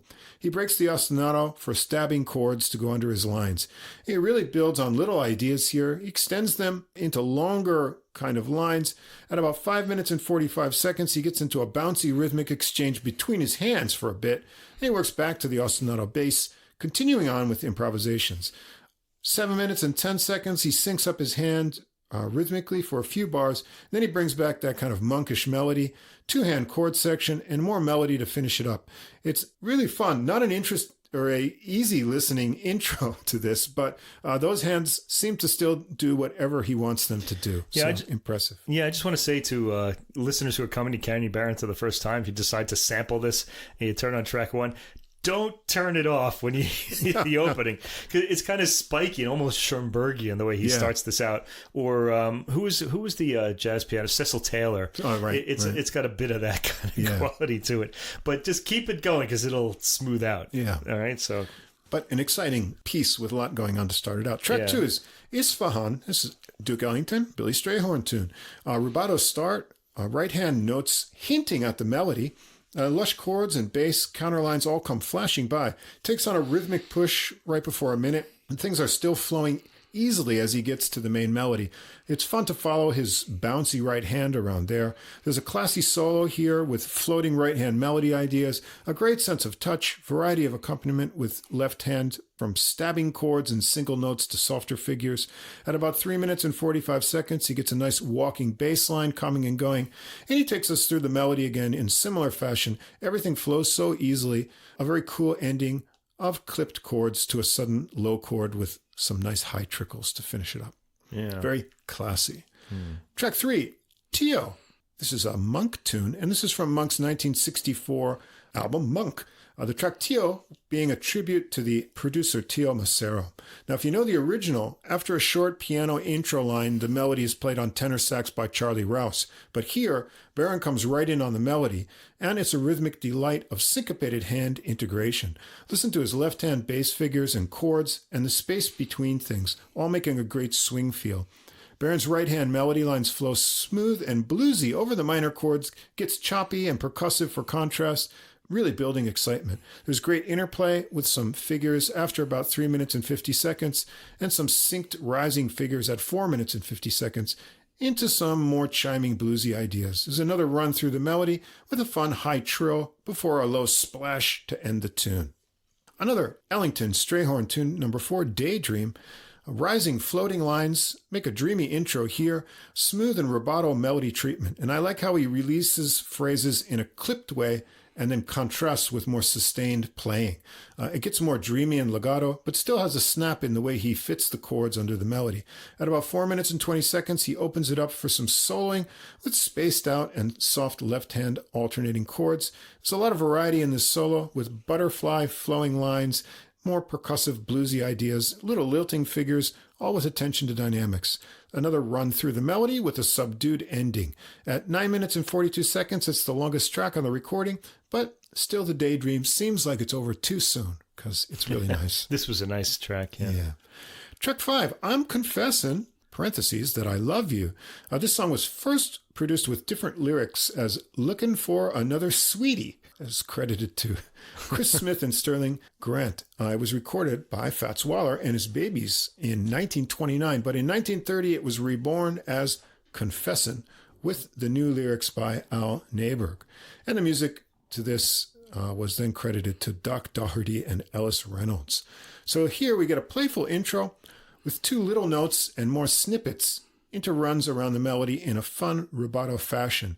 He kicks it into a steady bouncing tempo at about 1 minute with an alternating note bass line. It's a happy sounding tune, and Barron has some really zippy right hand solo lines here. Listen for the playful repetition of figures after about 3.5 minutes, and two-hand upward zipping lines at 4 minutes. After a final run through the melody, he ends it with a succession of separated chords and a harmonically interesting high line. I do like the parenthetical title, I have to say. That's a good. I'm confessing, parentheses, that I love you. Yeah. You can have a lot of fun with those. Yeah. There's I think one of my favorite ones is the White Stripes. They have a song called "You're Pretty Good Looking," parentheses, for a girl. Yeah. Get that little surprise in the parentheses there. All right, track 6, a Barron original, Dolores Street, SF, I guess San Francisco. Lush rising lines and alternating chiming figures lead to the softly flowing melody that Barron decorates with high right hand upward trickles. It's been rubato, and I didn't notice the meter, but at around 2 minutes, it takes on a soft 6/8 flow. At about 4 minutes, Barron adds some more pushing improvisations that give more push and have snappy little turns. He breaks the spell occasionally with separated chords. It reaches a climax at about 6.5 minutes with some interesting two-hand figures, and then it works back into the melody. Very lush and pretty. A tune most jazz fans will know, Thelonious Monk's Well You Needn't, track 7, and whoa! Short stabby left-hand bass notes and chords, and off to the races with the right hand for a fun start to this Monk classic. I like those low open intervals in his voicing. There's no stopping his right hand until about 2 minutes, when he gets more of a rhythmic interchange going and then plays more ideas around the melody before taking off again. Some nice dissonant right hand chords around 250 are fun. More new rhythmic ideas after about 3 minutes and 30 seconds, and you can hear him humming along a bit. Yeah. From about 4 minutes and 20 seconds, he starts off new improvised sections, quoting more from the melody, and then playing more of it for a final sprint to the end. And listen for his at the end of the tune. Yeah, if he weren't humming during the tune, I wouldn't have been able to pull the melody out. It's really Yeah. It's really hard to identify in this interpretation. You know it, so he didn't need to do it expressly, but you can tell it was in his mind. Yeah. Then we've got another one of his original tunes, Sun Shower, the one we heard on the other recording. Repeated rhythmic minor left-hand figures get you in a trance for this pretty one. It's got an easy bossa feel with a contrasting major section, and the softly chiming right-hand melody figures are really fine against the left-hand rhythm. As he solos, I like how he alternates between connected left ringing sections and more choppy rhythms. He gets kind of bluesy around 4 minutes, and then things get more Cuban than Brazil sounding in the rhythmic approach and the left-hand figures. He ties it back to the melody once more with a more flowing approach to a soft ending. It's a really great journey and transformation rhythmically over the song. We're going to end up with another Barron original, Phantoms. Longing minor phrases that flow like breathing lead in. A two-hand line leads into the main melody after about 30 seconds. It has a kind of sad Cuban song feel to it, with the rhythm in the left hand. A great sense of touch in the delicateness of the phrasing here. Speedy and soft right-hand lines. Gets more rhythmic and a hint of Cuban around 3 minutes with some figures and then more speedy right-hand lines. He makes it bluesy from around 4 minutes, then softer and more connected in the right hand after around 5 minutes, connecting it back to the melody. Nicely clipped chords lead up to the soft ending. And that's it. A real piano master, Kenny Barron, always exuding control, class, and lots of creative ideas. He's a master of all styles here: swing, bebop, ballads, Latin. Great mix of classic and original material. I really recommend turning off the lights and closing your eyes to focus when you listen to this, because you're listening to one man's mastery of an instrument. Nice recording quality on the sound, too. There's really nothing you can say other than this is fabulous jazz piano playing from one of the best and most experienced players out there. Yeah, I thought the sound actually it was a bit on the dry side, but I think in jazz that's kind of a helpful thing. So it was kind of good to hear. You get the feeling you're almost sitting right with him at the piano. It's right in a well furnished room, sort of, that's absorbing the sound. But anyway, he's like I said earlier, he's a man of 1,000 musical faces. He's I've heard him play his own compositions on this show, on this podcast with an ensemble on several of his albums, and I loved his sparkle on Joe Farnsworth's album City of Sounds. I had to mention that because I just love that record and his playing on it especially. Here, he's alone, and he holds the stage and shows a deep musical knowledge as well as intuition on this album. He's a very intellectual pianist. That's on display here. So I guess he connects to Pollini in that way, too. Right. Not just as an 80-year-old, although they do different musical styles. It goes into various forms of jazz. There's a lot of even old stride piano on this, and we don't get to hear too much of that anymore. And that was a real joy for me. Draws out deep harmonic connections we normally don't hear in the more familiar pieces. There's a lot of captivating harmonic coloring occurring in very straightforward melodic lines. I like that too. This is really a master pianist after a long life of doing these sort of harmonic what would I say, investigations, or like just pulling it all together. It's really amazing. It's a little overwhelming, in fact, if you're really listening closely. Again, I'm using my captivating lecture from a charismatic professor metaphor again. So this connects to the Pollini recording as well in that way. It's going to change us once we ponder it. And this is a record that's going to repay repeated listens a lot, because there's a lot on it and there's way too much to absorb on a single listening. The dry sound, partly his Barron's doing, because he uses little to no sustain pedal. He's really just kind of playing.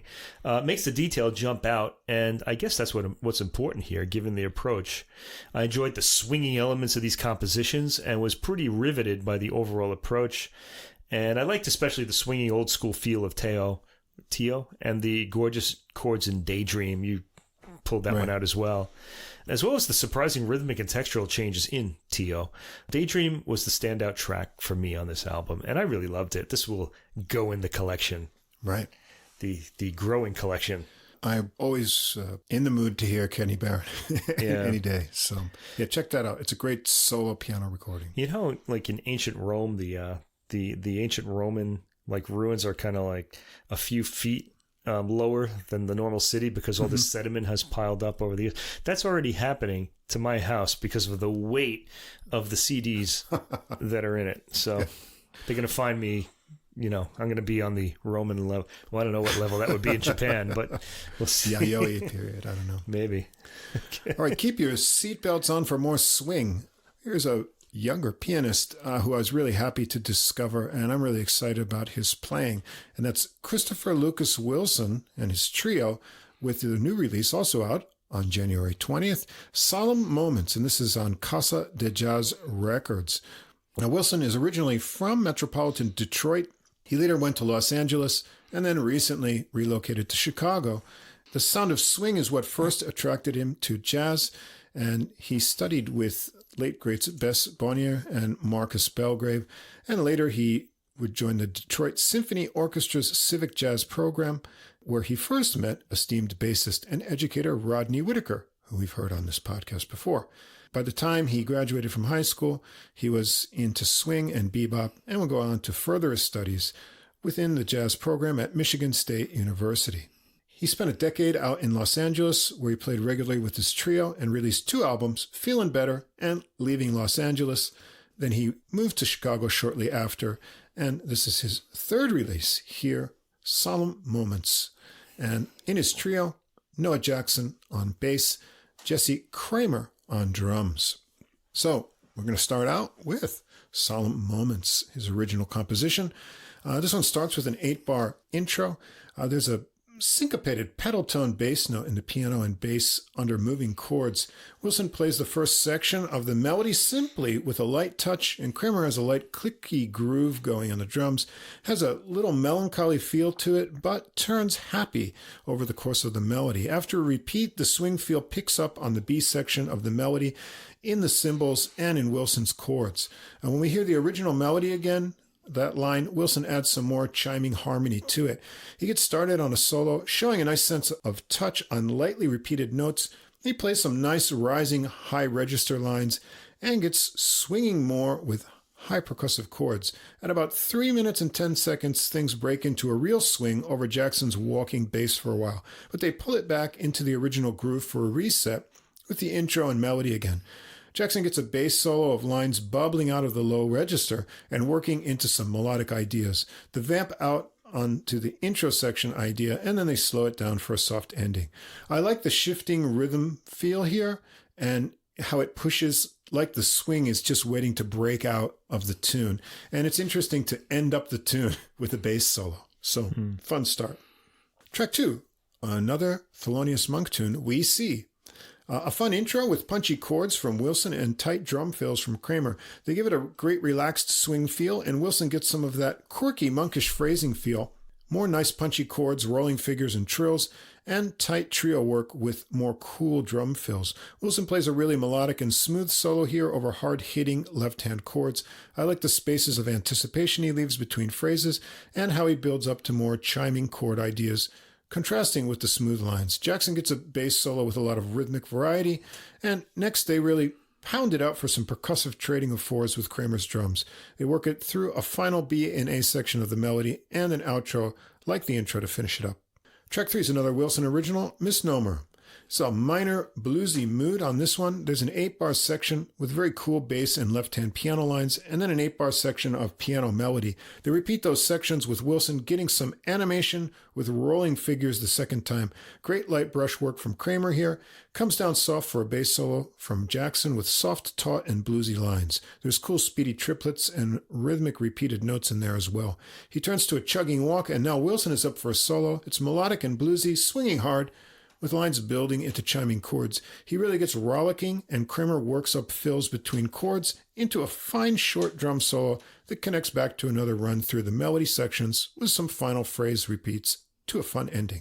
Track 4 is another an original tune, Una Paurosita, and the notes on Bandcamp say this piece was inspired during a stay-at-home order when Wilson's child observed the transition of a caterpillar to a butterfly. Wow. It's a very gentle piano entrance by Wilson into this ballad over Jackson's soft bass pulse. Kramer's brushes are barely perceptible, swishing underneath. The melody has a kind of infectious phrase that gets repeated a lot, gets stuck in your head. Seems to be a 28-measure construction. It's very slow and floats along, giving Wilson a chance to show a nice sense of phrasing touch and lush chords. And Wilson continues on soloing, starting with the sparse, understated ideas, evoking the melody shapes. A great sense of touch. After 16 bars, he passes it off to Jackson for a bass solo, who gets way up high and has some cool interval ideas in his lines, and some neat harmonized figures and glisses, too. Wilson returns with the final melody sections to a delicate and pretty ending. Another Wilson original for track 5, A Familiar Feeling, parentheses, Benny's Beat. A medium slow swing beat and a bluesy melody. They go through the A section a couple times. There's a contrasting B section with the first of some irresistible pregnant pauses that build up the tension into some percussive and rollicking swinging that builds as they go on. Nice drum fills from Kramer to beat it up under Wilson's hammering bluesy chords, and Wilson contrasts lazy bluesy phrasing with huge chord buildups and tasty rolling figures. Jackson gets a bluesy solo too, in between huge chord explosions from Wilson, who plays some tasty soft backing. Nice dynamic contrast here. They take it through the melody sections for a final fun romp to the end. Great fun on this track. We're going to get a little Latin-y now. Luis Bonfa's Manhat de Carnaval for track 6. There's an 8-bar intro, syncopated chords, and a cool little left-hand piano bass figure to set up the minor melody that has a longing feel to it. Kramer has a light bossa click groove, moving things along. A nice soft but rhythmic touch by Wilson with some tasty ornaments. We hear the intro section again as it transitions to a Wilson solo that he starts with snappy bluesy figures. He weaves nice melodic ideas here, working into a section of rhythmic chords. Jackson gets some bass solo sections with some speedy lines and a chord section interlude between them on the piano. They work through the melody again and take it out with the intro section. Track 7, La Media Vuelta by Jose Alfredo Jimenez. this is a solo piano piece here. It's the tune is a Mexican ranchera, and so Wilson starts with a light exposition of the melody. His left hand has a kind of Bill Evansy alternating low note and then chord figure accompaniment to it. It gets some bigger chord backing, working into a little pause after 1 minute, and then gets more of a jazz ballad flow going to the piece. Around 2 minutes and 10 seconds, it gets joyful with some ringing high notes before getting quieter and slower to a lush ending, nice chords, and some final delicate melody notes. We're going to end up with Chopin. Nocturne in E flat major. Yeah. We get a rather straight Chopin piano classical type solo intro to a rising line at 20 seconds. And there Kramer gets some tight brushwork going to set the rhythm. And then Wilson gets Chopin swinging. It's a fun melody to hear this way. And Wilson finds little spots to make it bluesy as well. His interpretation and chords are a bit Dave Brubeck-ish, I found here. Jackson changes up from snappy two-note figures to a chugging walk underneath in sections, and it really sails along. Wilson brings it down soft with rhythmic chords and little melody figures before launching into a swinging solo, melodic lines working at the big chiming chords, and some spots for Kramer to fill into an animated drum solo.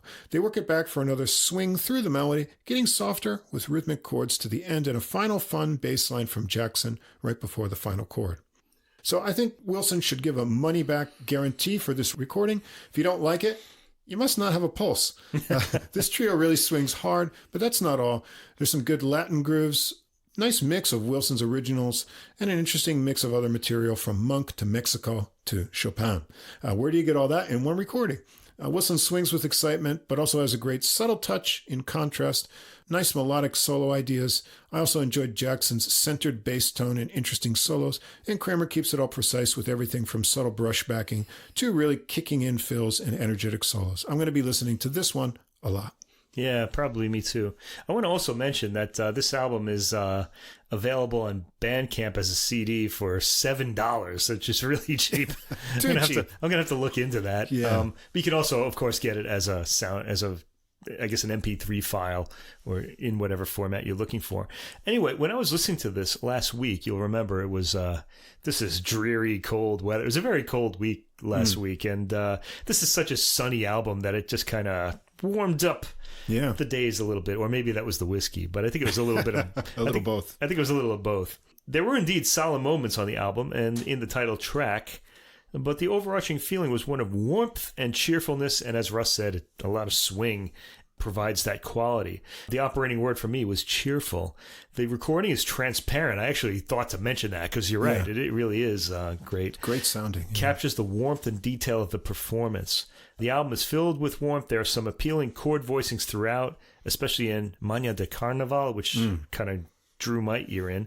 And the jazzed up version of Chopin's Nocturne, that's Opus 9, number 2, which everybody who's ever played the piano has played at one point, was appealing too. I'm not sure this piece has ever gotten the jazz treatment before. It's good as a swing rhythm. Nice chord changes there. Yeah. Yeah, so pick that up and also look for his 2 earlier releases as well. And I'm really eager to see where he goes doing more of his own original compositions in the future. A really swinging and melodic pianist. We're going to end up the jazz section with one of our favorite keyboard men. And not only piano here, but we've got a collection of heavy hitters. Yeah. Or, as they might say in New York, monsters. Monsters. They're monster players here. Who are these heavy hitters? Well, actually, the album is a kind of a joint program of compositions by the great Mike LeDonne and Eric Alexander, saxophonist. But we also have Jeremy Pelt on trumpet, and we've got Vincent Herring on sax as well, alto sax, Peter Washington on bass, and Kenny Washington on drums. Now, we've heard most of these guys on the podcast before, but especially Mike LeDonne. Episode 17, Bach, Bulgaria, Baevsky, Hammond B3 and Big Band, and that was with one of our favorite recordings of the year, It's All Your Fault, right? Which we found out was something that Dr. Lonnie Smith used to say to Mike LeDonne whenever he would meet him. He would just say, it's all your fault. Mike, yeah. Yeah, without anything having happened. Yeah. And we should also mention, we talked to Mike LeDonne too. That's how we found out. We did our interview. So if you go through our programs, look for interview number 1. It wasn't our first interview, but it was the first one we published. Right. And Mike told us all about that great recording, Organ and Big Band. That was on Savant label, by the way. And it made our best of 2021 albums. And then, we've also heard the Peter Washington, Kenny Washington, with another one of our favorite albums, the Bill Charlap Trio from 2021 as well. So they regularly play together with him. And also, we've got on guitar a guest here. I'm not sure how you pronounce his name. He's only on one track, though. Yeah, Rale Misic, maybe. Yeah, probably. Serbian guitarist. So this recording was made at the Rudy Van Gelder Englewood Cliffs studio. In New Jersey. New Jersey. With Monster Players, right? Monster Plays in New Jersey. By Maureen Sickler. And that was recorded in May of 2022. It's on. You should mention it's on Cellar Music. And there's one other thing I want to mention about this. It's a little odd. The title. The CD is called The Heavy Hitters. But if you look for this on streaming, it's only Heavy Hitters without the. Which is kind of odd. So it might mess up your search a little bit. So just keep that in mind when you're looking for it. And congratulations, before we get into this, to Cellar Live. I mean, not only is Corey Weeds churning out lots of great recordings, the Ed Cherry we did last week, but they got a Grammy Award. Yeah, congratulations. That's fantastic. And it's a really small label. I think it's only maybe an office of one person doing all this, as far as we know. Whenever we've written, if we've had a question about something like the Brian Charette recording, Corey answers us. So seems to be him taking on most of the responsibilities there and doing a great job. But with the Stephen Feifke Generations Big Band, it was really nice to see them get some recognition. So keep up the good work, Corey Weeds there. Yeah, we'd like to recommend some other labels to the Grammys that they should be listening to, too. Maybe we'll do that later. We'll do that later. Okay. Yeah. Anyway, let's get into here. We've got 3 tunes from Eric Alexander and 6 from Mike LeDonne, several of which are nods to jazz greats, starting with the first one, a Mike LeDonne tune called Hub. If you're a jazz listener, just a little taste of this will let you know that that's Mr. Freddie Hubbard.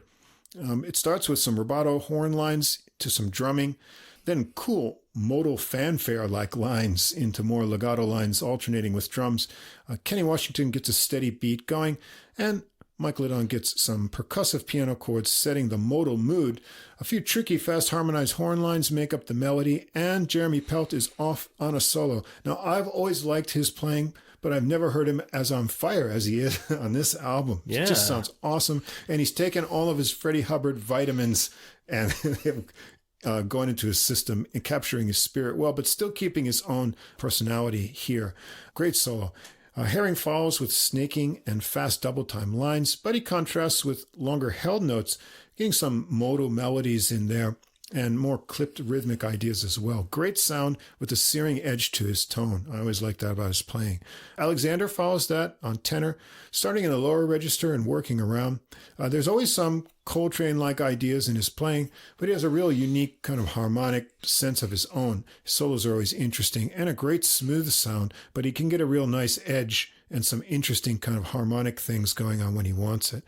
LeDonne follows with some kind of descending dissonant ideas into fun two-handed figures, and then chord ideas in his solo. Gets into some runs and cool two-hand zippy ideas. Listen to the bass underneath that. Peter Washington's chug is really furious driving this tune along. And Kenny Washington gets a drum solo. Subtle snare and tom work here. Nice anticipation building spaces mixed in.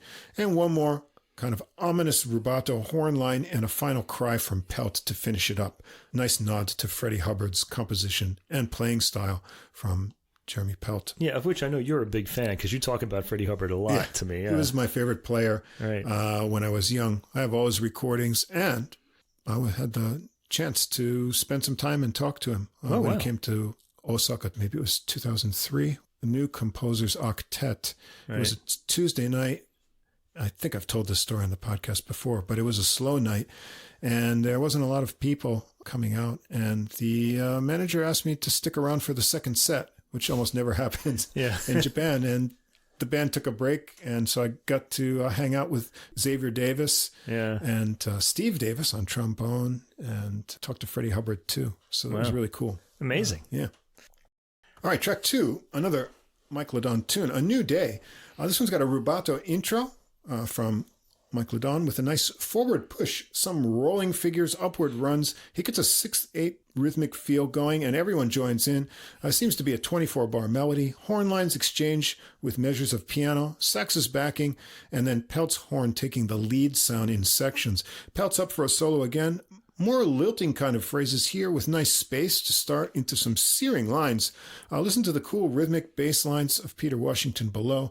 Alexander follows with lines of connected, flitting figures, working into repeated riff and then speedy lines and some cool false fingering riffs there too. Herring's next with a shorter, smoothly phrased solo, getting some edge at the end, and Mike LeDonne is last, mixing percussive chords with a lot of cool, fast, twinkly figures and a final big flurry of sound for a climax, and he takes it back into another round of the melody with some final phrase repeats to build it up to the end. Track 3, another nod, Silver Dust. Mike LeDonne composition 2. The great Horace Silver, that is. Yeah. A nice medium groove with a clicky beat here. The melody's bluesy but happy with horn lines and spots for high bluesy piano fills. LeDonne solos first on this one. Starts with some Silveresque, simple, snappy right-hand ideas, working into more speedy ideas. The Washingtons get the groove swinging along more overwalking bass, and LeDonne gets snappy chord ideas and a great funky feeling going on his solo. Herring has a solo next with a nice contrast between relaxed phrases and more edgy fast figures. And then Pelt follows that with a very bluesy solo here, nicely spaced out phrases and great articulation. Some cool Woody Shaw-like interval ideas and some back and forth between high and low lines. Alexander comes after that with a smooth phrase solo, getting into some angsty squawks and a great speedy final climax. Once more around the fun melody to take it out. Track 4, another Mike LeDonne tune, Un Dia es un Dia. A day is a day, I guess. Yeah. Kenny Washington gives a drum intro to this one. There's a 4-note syncopated horn line that repeats into some more drum fills and a bouncy Latin horn melody of trumpet and alto over a different tenor line, crying it out. Another short horn section over agitated piano figures, and then Herring is up to solo with well-connected melodic ideas. Alexander follows him, working up to some angsty and then cool altissimo Latin lines to finish his solo. LeDonne's next with an exciting and bouncy Latin piano solo. Then the horns have some fun interplay lines for Pelt to get started on an exciting solo, really high cries, some cool false fingering.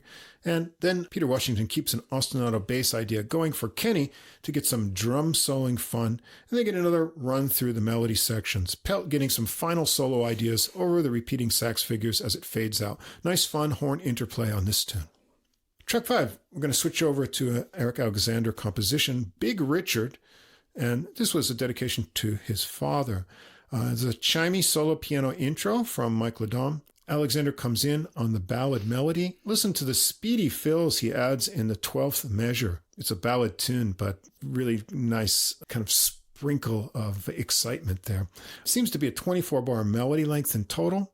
LeDonne follows next with a solo, starting over great ringing bass notes from Peter Washington, a nice touch in the upper register, rising runs, rhythmic figures with nice hesitation. Very nice solo. Alexander solos next, getting some great fast and smooth cascading figures, navigating the chords, and then fast flowing lines, smooth and fabulous tone. He continues on, connecting back to another run through the melody. They slow it down at the end for some final flurries from Alexander over a little bowed bass note. Really wonderful playing here. He's got such a smooth sax tone and a nice piece for his father. Track 6, another Alexander tune, Chainsaw. This is a bluesy and fun tune. Seems like a 24-bar melody. Cool alternating bass and left-hand piano and horn lines.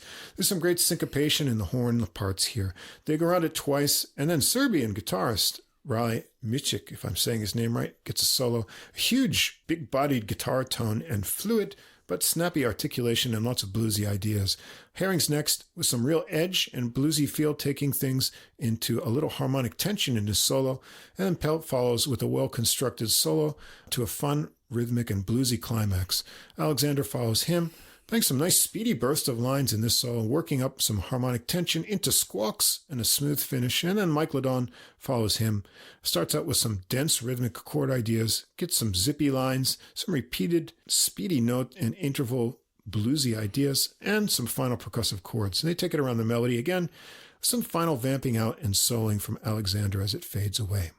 Track 7's an Alexander composition. This is something new, and this is based on a chord progression from the saxophonist George Coleman. It starts out with a fun series of exchanges of 2-measure horn figures and solo drums with some longer horn lines that also make up the melody. I'm not sure of the form of this one. The total length of the melody seems to be 50 measures, and then it goes right into a solo from Alexander. Smooth and connected ideas. Herring follows with an interesting start of false fingering notes, which return later on in a solo that consistently pushes ahead. Pelt is next with a lighter and boppy solo this time, nice smooth phrasing, and LeDonne is next, really driving his phrases with punchy left-hand chords and moving some cool licks that he brings around the chords, and we hear the same idea again. They take it around the melody of horn and drum exchanges once more to finish it up.